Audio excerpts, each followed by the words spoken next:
Space Coconut. Okay, today we'll be talking about the Blight's perks as they are on the PTB before live. Before we get into it, I want to encourage you to sub to the channel if you're new and hit the bell so you don't miss videos in the future. Only about 36% of people who watch these videos are subbed to the channel, and it would really help the channel grow if you hit those buttons if you think my videos are worth it.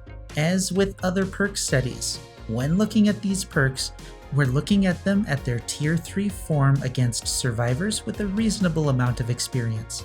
Potatoes don't count. Now, let's get to the good stuff. First up is Pinball's worst perk, Dragon's Cooldown.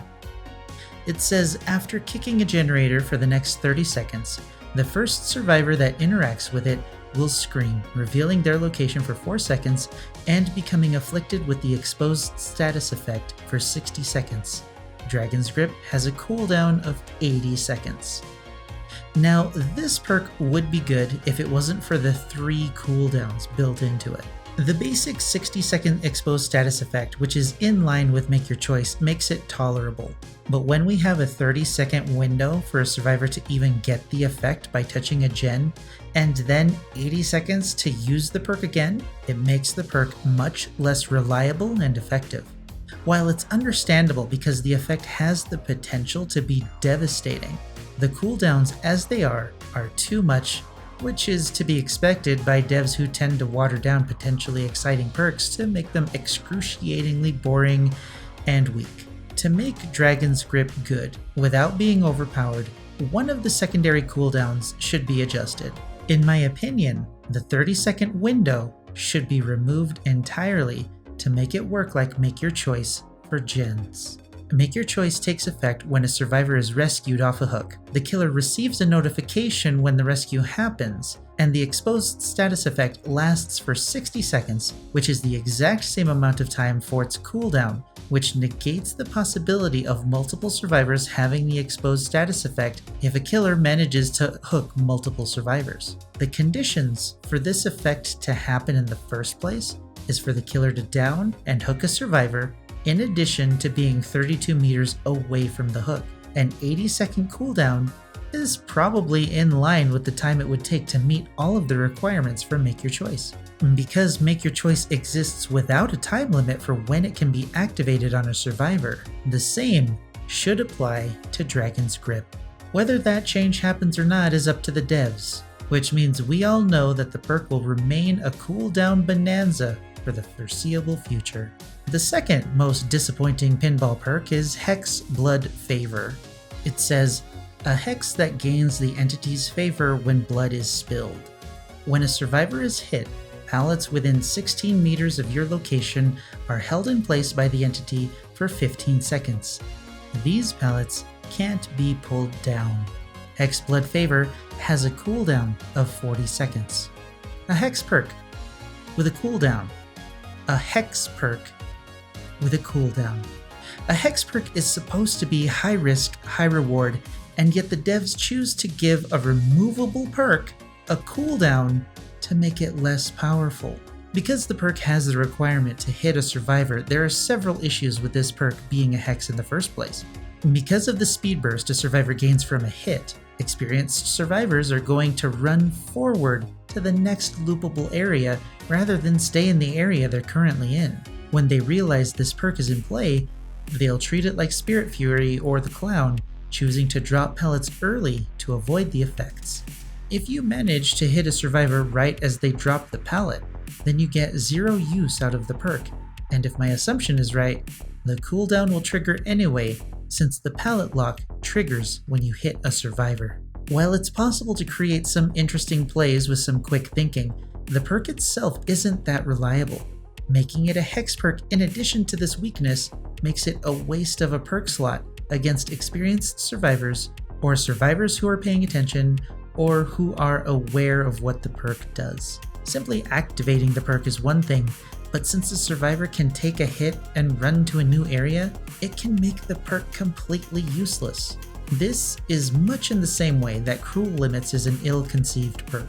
Now give it the fragility of a hex perk, and we have the recipe for yet another meme perk that will give you a handful of uses in some of the matches that it's used in. To make this perk better, there are a few things that can change. The first is to make it a normal perk instead of a hex perk. The second is to remove the cooldown. Removing the cooldown wouldn't be overpowered because the perk can still be cleansed. The survivors can counterplay by dropping pellets early, or counterplay by running to new loops after being hit, avoiding the locked pallet. The third and most difficult to implement is to link the pallet lockdown effect to the killer directly.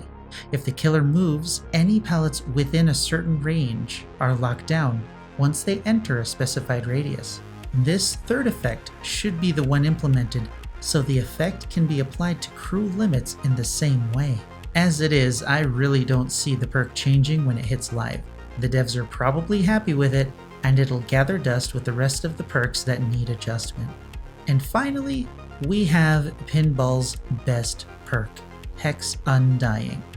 This wonderful little thing has been a community suggestion for hex totems for years. In the same way that Haunted Grounds was originally a community suggestion along with Spirit Fury, Bamboozle, and a myriad of other perks, Hex Undying came from the community, and now we finally have it.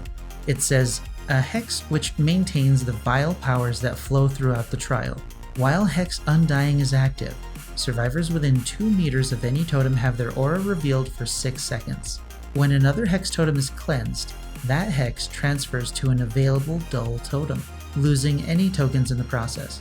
I agree with the dev's decision to drop all tokens of a cleansed totem, simply because Devour Hope exists. It would be exceptionally difficult for survivors to escape a killer with 3 tokens on it, and it would probably be an impossible task if they had to cleanse multiple totems to eliminate the effect. Because of this, the best hex perks to use with Undying are ones without tokens. Those, in order from worst to best, are Retribution, Thrill of the Hunt, the Third Seal, No One Escapes Death, Ruin, and Haunted Ground. Undying and Haunted Ground together can create 4 minutes of the exposed status effect on survivors, because Undying will restore the Haunted Ground's totem when it gets cleansed. However, it might be best to use another hex perk to encourage survivors to cleanse totems, since they definitely won't if they expect Haunted Grounds to be in play. To get the most out of Undying, I wouldn't use all 4 hex perks though. That effect, by itself, is worthy of being a hex, but we also get some aura reading tied to it that isn't limited to just active totems, but dull totems as well. It would be nice if we could see the aura of dull totems as well to differentiate the Undying auras from other auras, but oh well, it's a small thing. I really like this perk, and it makes hex builds better and competitive, because Undying covers a hex perk's greatest weakness, being cleansed. This is the Blight's best perk, and Hex Undying is now the best hex perk, making Noed fall back to second place. And with that, we're finished with the PTB perk study for the Pinball Wizard, the Blight. We'll take a closer look at the individual perks after they're released, just in case the devs choose to change anything about them, and we'll cover various aspects and issues for each of them as well when that happens. I'll talk about the Blight himself later, which is definitely going to be fun. Because seriously, this killer has been worked on since the first Halloween Blight event, and this is what they came up with in that time. This is what they decided on. This amazing, amazing killer. Let me know what you think about this video and the Blight's perks in the comments below. I'll be streaming Monstrum 2 this coming Saturday, so be sure to come by Twitch for that if you want to see it, and we can decide, or we can discover, if it has the potential to be a great game like Dead by Daylight. Like the video if you like the video, dislike the video if you dislike the video, and until next time, I'll see you in the fog.